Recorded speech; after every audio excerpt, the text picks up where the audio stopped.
మన పూర్ణిమలో కళ్యాణం కమనీయం సేల్స్ ప్రతి 15,000 రూపాయల కొనుగోలుపై కంచి కాటన్ శారీ ఉచితం.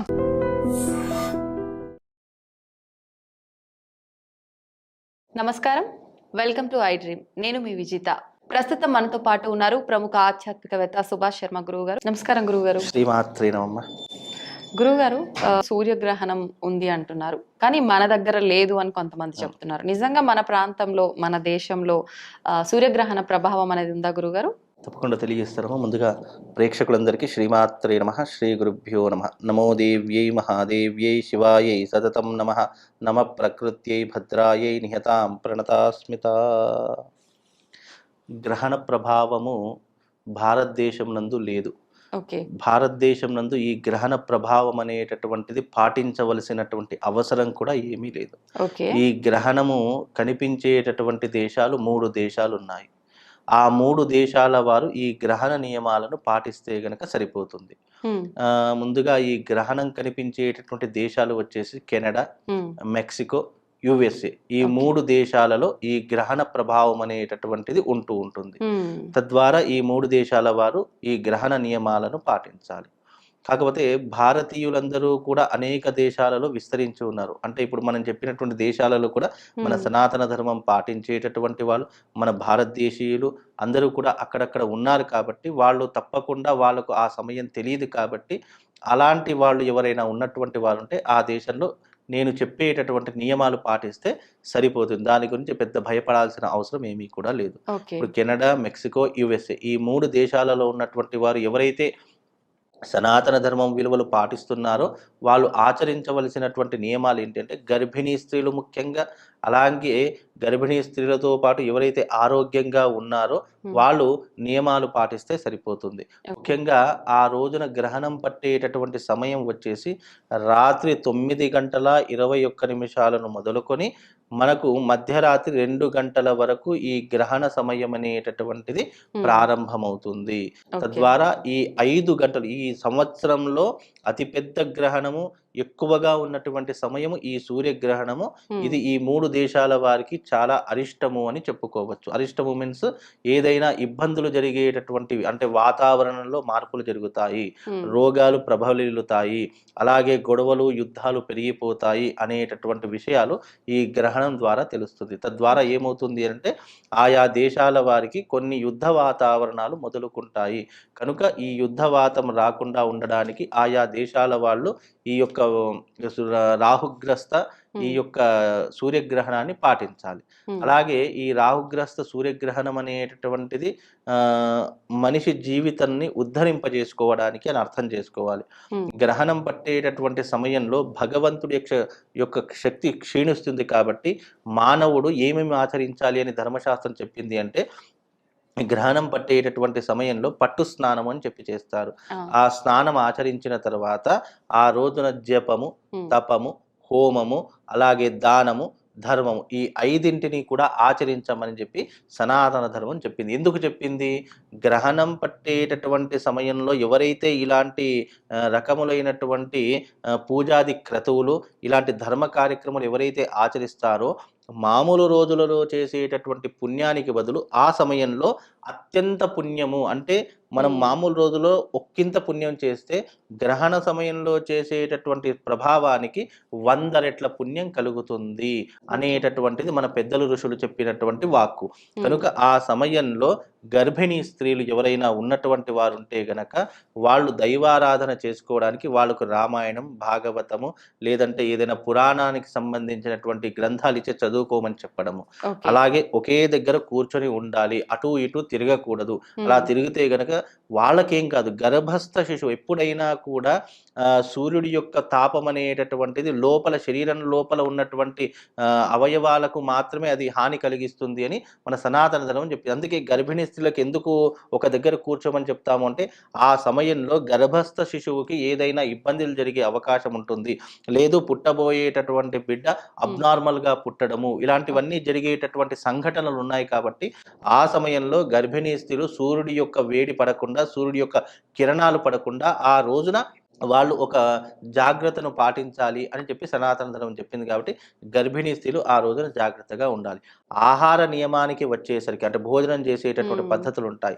ఆ భోజనం చేసేటటువంటి పద్ధతులు రాత్రి 9:21 పడుతుంది కాబట్టి గర్భిణీ స్త్రీలు 7-8 గంటల వరకు భోజనాది క్రతువులన్నీ ముగించుకోవాలి. అంటే తినేటటువంటి ఆహార పదార్థాలు ముగించుకోవాలి. ఇక 9 దాటింది అంటే 8 దాటింది అంటే ఏమీ తీసుకోకూడదు. ఇక తెల్లవారితే యథావిధిగా ఉండవచ్చు. ఎందుకంటే ఈ గ్రహణం 9:21 రాత్రి ప్రారంభమయ్యి మధ్యరాత్రి అంటే తెల్లవారితే మనము 9లోకి అంటే 9వ తారీఖులోకి అడుగు పెడతాం.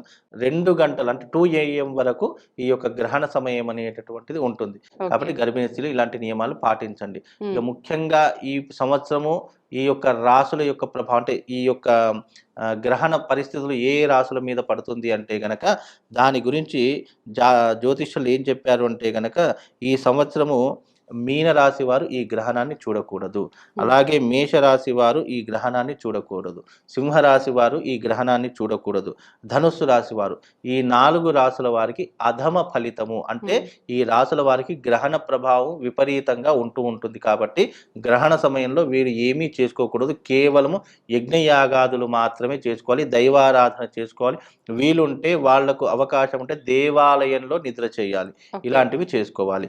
అలాగే ఉత్తమ ఫలితాలు ఈ గ్రహణం వల్ల అదృష్టం కలిగేటటువంటి రాసులు కొన్ని ఉన్నాయి. అవి ఏ రాసులు అంటే అదృష్టం కలిగేటటువంటి రాసులు కన్యా రాశి, అలాగే తులారాశి, వృషభ రాశి, మిథున రాశి. ఈ రాసుల వారికి అద్భుతమైనటువంటి ప్రభావాలు జాతకంలో ఎన్నో రకాలైనటువంటి అదృష్ట యోగాలు ఈ గ్రహణ ప్రభావం తర్వాత వీళ్ళకు ఏర్పడుతుంది. వీళ్ళకి ఉత్తమ ఫలితాలు అంటారు. ఇక మధ్యమ ఫలితాలు అంటే అంత హై పొజిషన్ కాదు, లో పొజిషన్ కాకుండా మధ్యమ ఫలితాలు ఇచ్చేటటువంటి రాసులు కర్కాటకము, కుంభము, వృశ్చికము, మకరము. ఈ రాసుల వారికి మధ్యమ ఫలితాలు ఉంటాయి.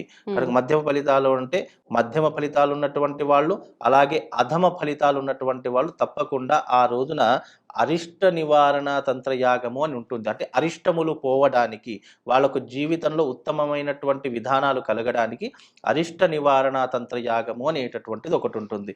ఈ రాసుల అంటే అధమ ఫలితాలు ఉన్నటువంటి వాళ్ళు అలాగే మధ్యమ ఫలితాలు ఉన్నటువంటి రాసుల వారు ఎవరైతే ఉన్నారో ఆ రోజున గ్రహణ సమయంలో అంటే 8వ తారీఖు రోజున రాత్రి అరిష్ట నివారణ తంత్రయాగం జరుగుతుంది. కాబట్టి ఆ తంత్రయాగంలో పాల్గొంటే వీళ్ళకున్నటువంటి అరిష్టములు గ్రహణం వల్ల ఏర్పడేటటువంటి దుష్కర్మలు ఏవైతే ఉన్నాయో ప్రాబ్లమ్స్ ఏవైతే ఉన్నాయో అవన్నీ కూడా అధిగమించేటటువంటి అవకాశము కలుగుతుంది. కనుక ఆ రోజున మామూలుగా అరిష్ట నివారణ తంత్రయాగం చేయించుకోండి.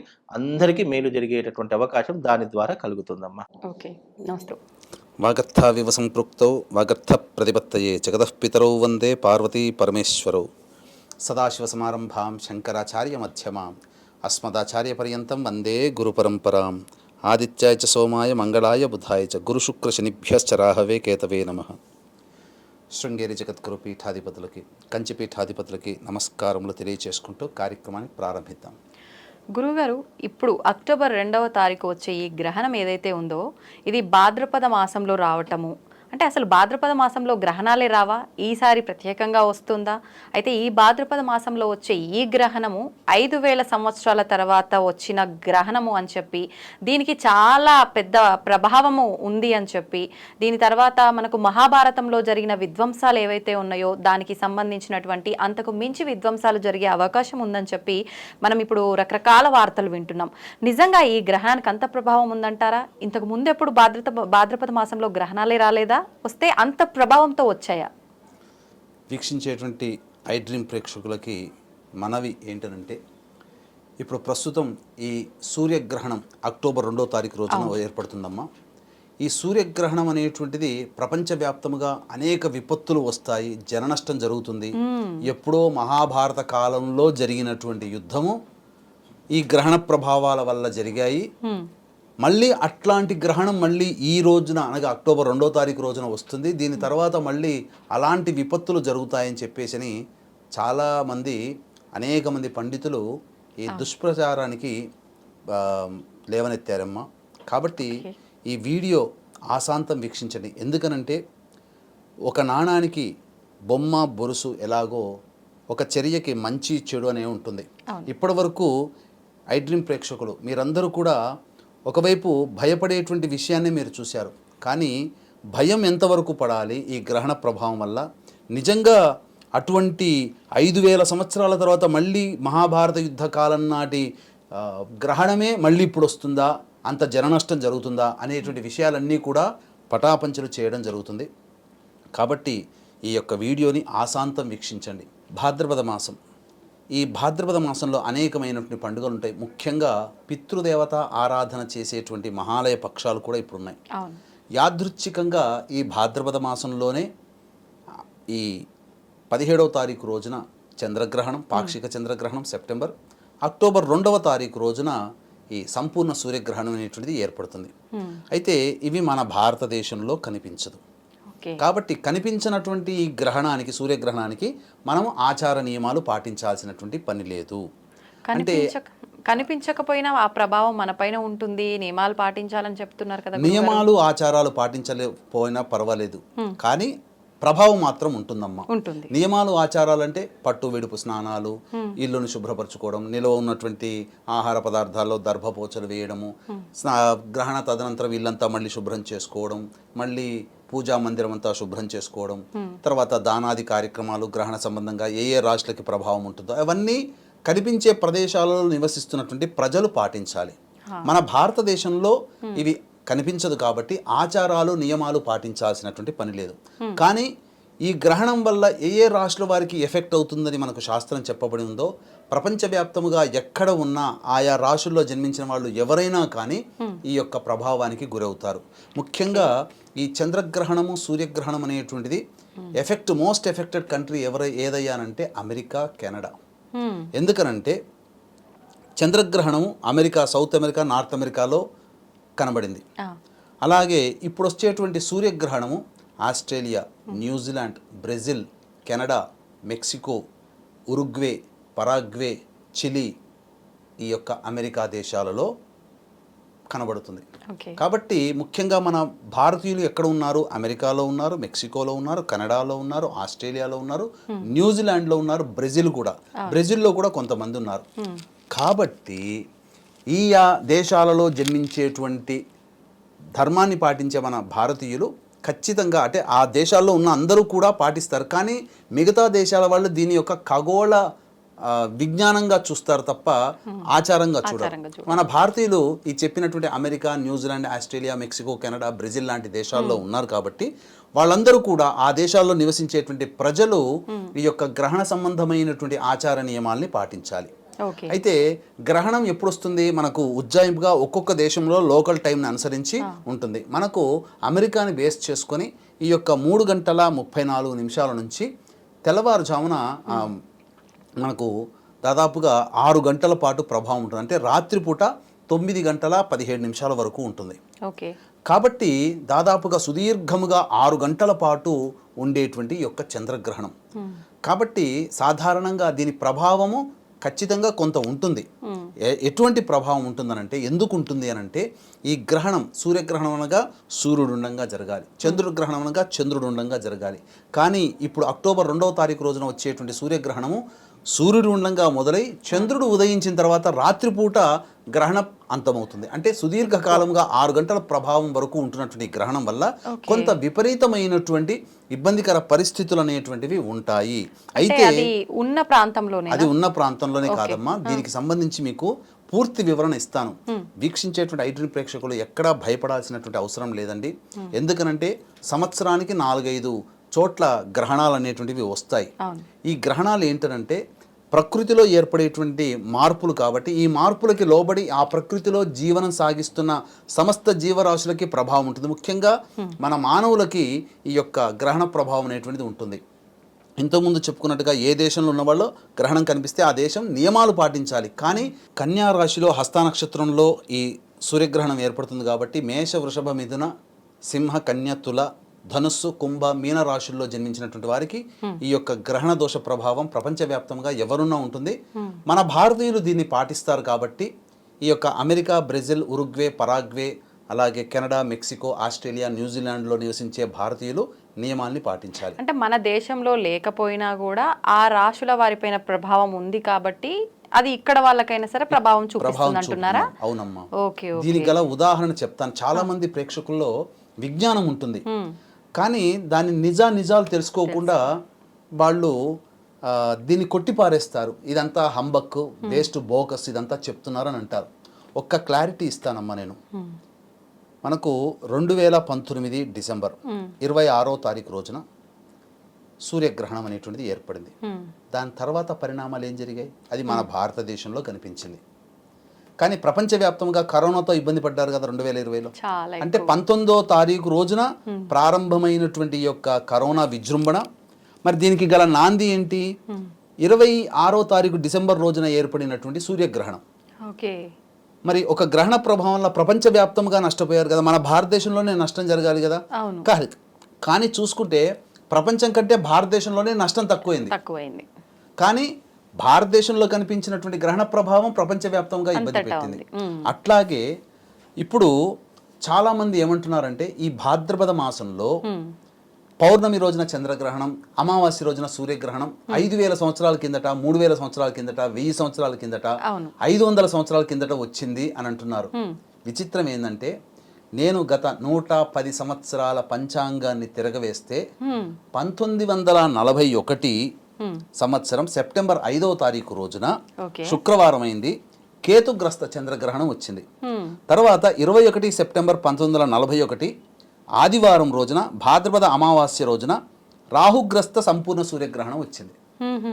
అంటే 1941 సెప్టెంబర్లో భాద్రపద మాసంలోనే ఇప్పుడు 2 గ్రహణాలు వచ్చినట్టుగా అప్పుడు 2 గ్రహణాలు మన భారతదేశంలో కనిపించాయి. కాబట్టి మన భారతదేశంలో కనిపించినటువంటి యొక్క చంద్రగ్రహణం ప్రభావం, సూర్యగ్రహణ ప్రభావం వల్ల టర్కీ దేశం ఎప్పుడు 10వ తారీఖు సెప్టెంబర్ 1941లో ఎర్త్ క్వేక్ వచ్చి దాదాపుగా 430 మంది చనిపోయారు టర్కీలో. ఇది అఫీషియల్ గా. అన్అఫీషియల్ గా 1000 మంది పోయి ఉంటారు. మరి మన భారతదేశంలో కనిపించినటువంటి ఈ సూర్య చంద్రగ్రహణ ప్రభావం టర్కీలో ఎందుకు చూపించింది? దీన్ని బట్టి అర్థం చేసుకోవచ్చు కదా. మన భారతదేశంలో కనిపించినటువంటి సూర్యగ్రహణ ప్రభావం వల్ల కరోనా ఎఫెక్ట్ తో మొత్తం ప్రపంచవ్యాప్తంగా వచ్చింది కదా. మరి ఈ 2 ఇన్సిడెంట్స్ చాలు. గ్రహణం ఎక్కడ వచ్చినా ఎప్పుడు వచ్చినా దాని ప్రభావం కొన్ని ప్రాంతాలలో ఖచ్చితంగా ఉంటుంది.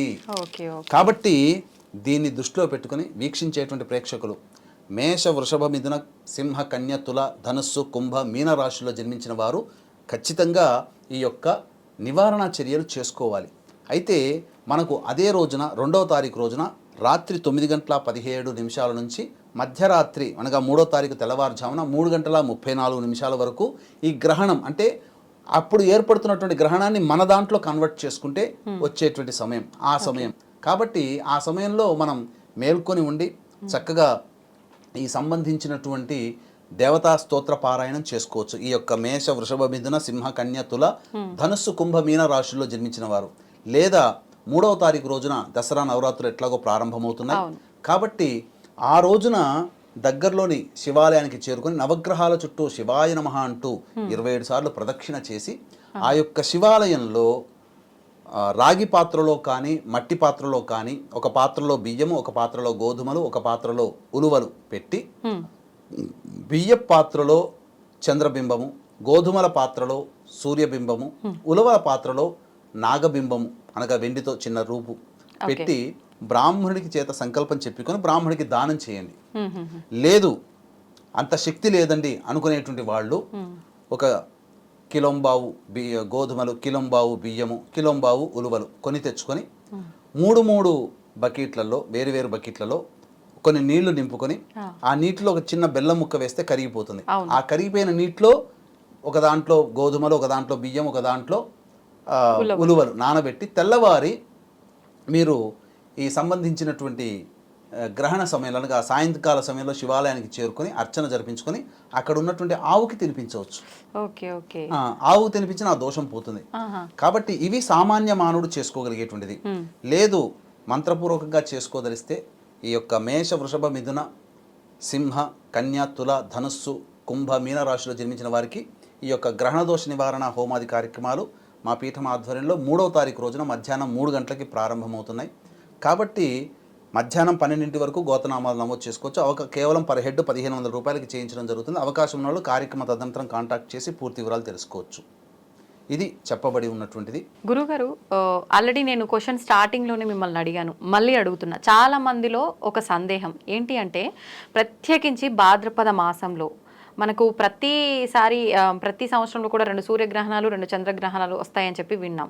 కానీ భాద్రపద మాసంలో అసలు ఇంతవరకు రాలేదు. అది కూడా 5000 సంవత్సరాల క్రిందట వచ్చింది, ఈ మధ్యలో అసలు రాలేదు, ఇదే మళ్ళీ రావటం అని చెప్పి అంత కాలం తర్వాత వచ్చిన ఈ గ్రహణము అప్పుడు ఎంతటి ప్రభావం అయితే చూపించిందో దానికి మించి ప్రభావం చూపిస్తోందని చెప్పి చాలా మంది చాలా టెన్షన్ పడుతున్నారు ఈ విషయంగా. అందుకని చెప్పి నేను మళ్ళీ ఈ క్వశ్చన్ అడుగుతున్నాను, అసలు ఏంటి దీంట్లో నిజాలు ఏంటి తెలియజేయండి. మీరు అడిగినట్టుగా ఎప్పుడో 100 సంవత్సరాల కిందట 1000, 2000, 3000, 5000 సంవత్సరాల కిందట భాద్రపద మాసంలో 2 చంద్రగ్రహణం సూర్యగ్రహణం వచ్చింది, మళ్ళీ అలాంటిది ఇప్పుడు వచ్చింది అని చెప్పి చాలా ప్రసార మాధ్యమాల్లో అనేక మంది విజ్ఞానకారులు వాళ్ళ యొక్క అభిప్రాయాన్ని తెలియజేశారు. కానీ ఇందులో వాస్తవం లేదమ్మా.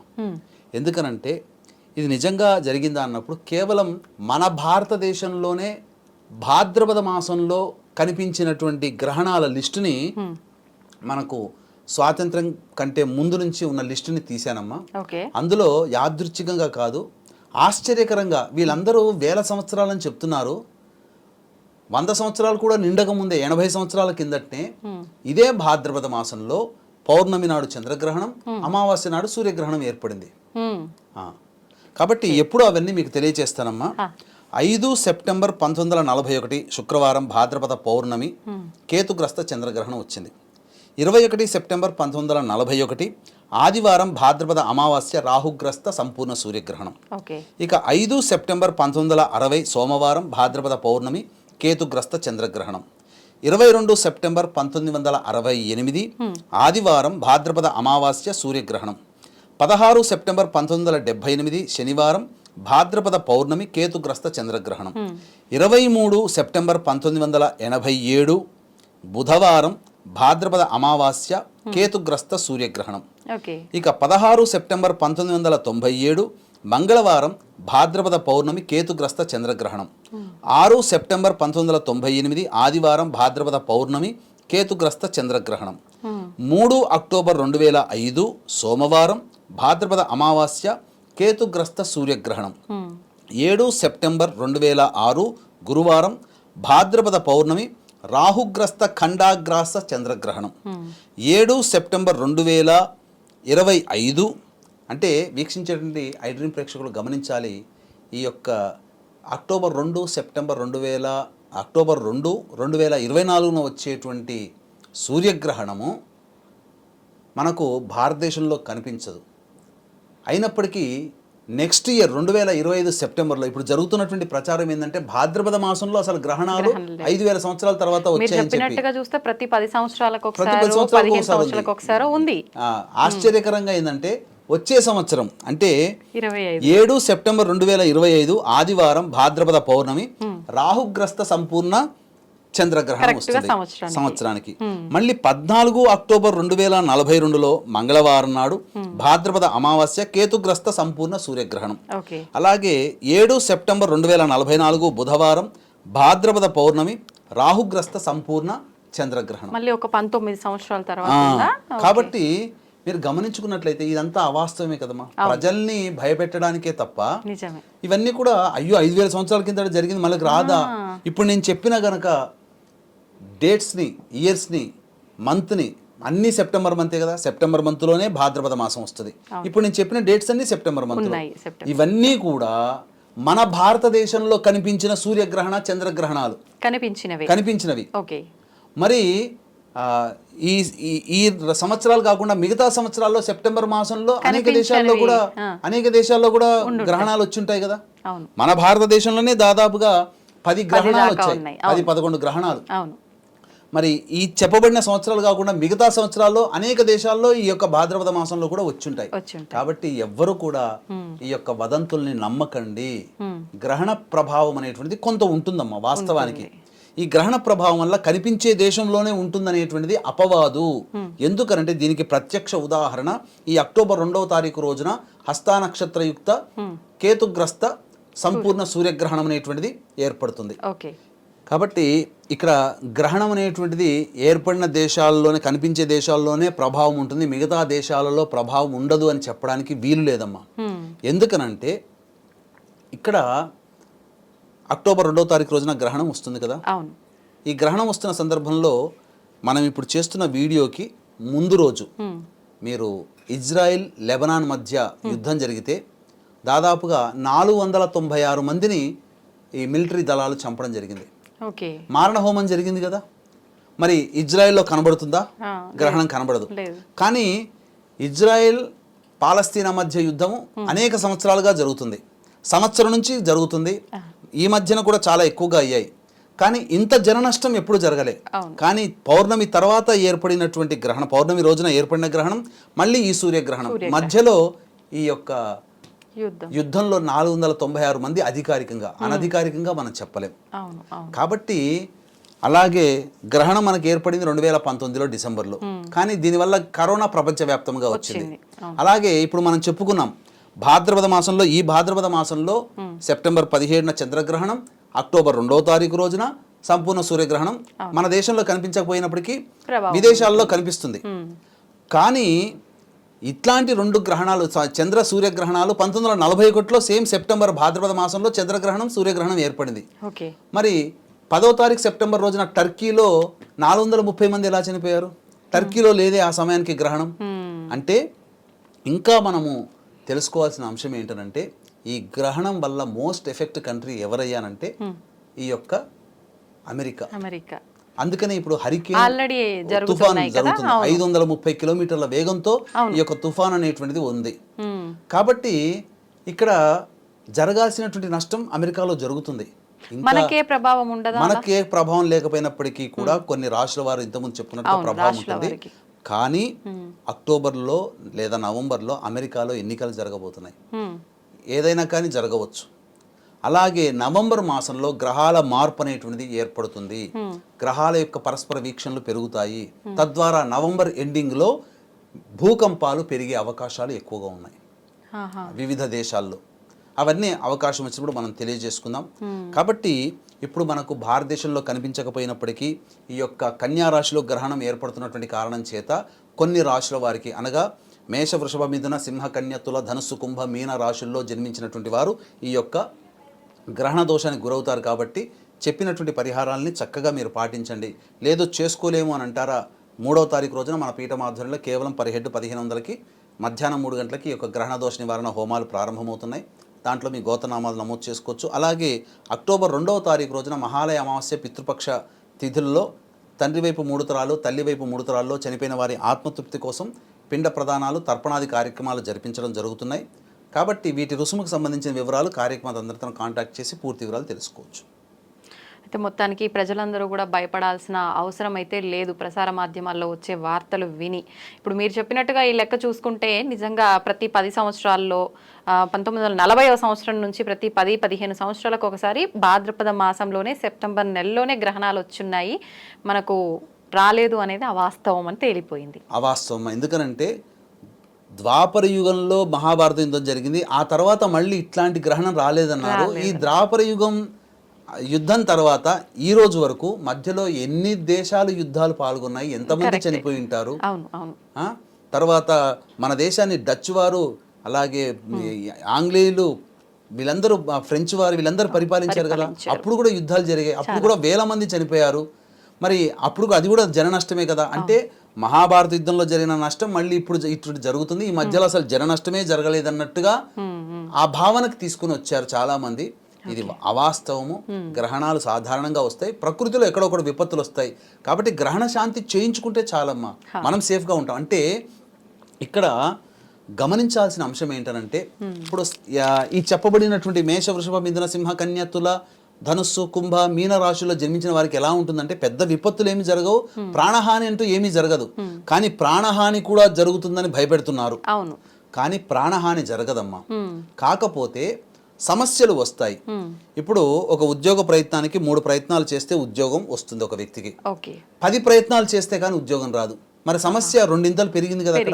అలాగే వివాహ ప్రయత్నాలు, ఏ ప్రయత్నం చేసినా, వ్యాపారమైనా ఏదైనా కానీ కొంతమందికి ధన నష్టం బాగా జరుగుతుంది, కొంతమందికి ఆరోగ్యం బాగుండదు, కొంతమందికి కుటుంబ సమస్యలు పెరుగుతాయి. ఇలా సమస్యలు మాత్రమే పెరుగుతాయి తప్ప ఇప్పుడు భయపెట్టిస్తున్నట్టుగా ప్రాణం అనేటువంటిది పోదు. ఇది గమనించుకోవాలి. ఇందులో వాస్తవం ఇది. మనిషి అని ఇప్పుడు ప్రపంచవ్యాప్తంగా గ్రహణాలు ఎప్పుడూ వస్తుంటాయి.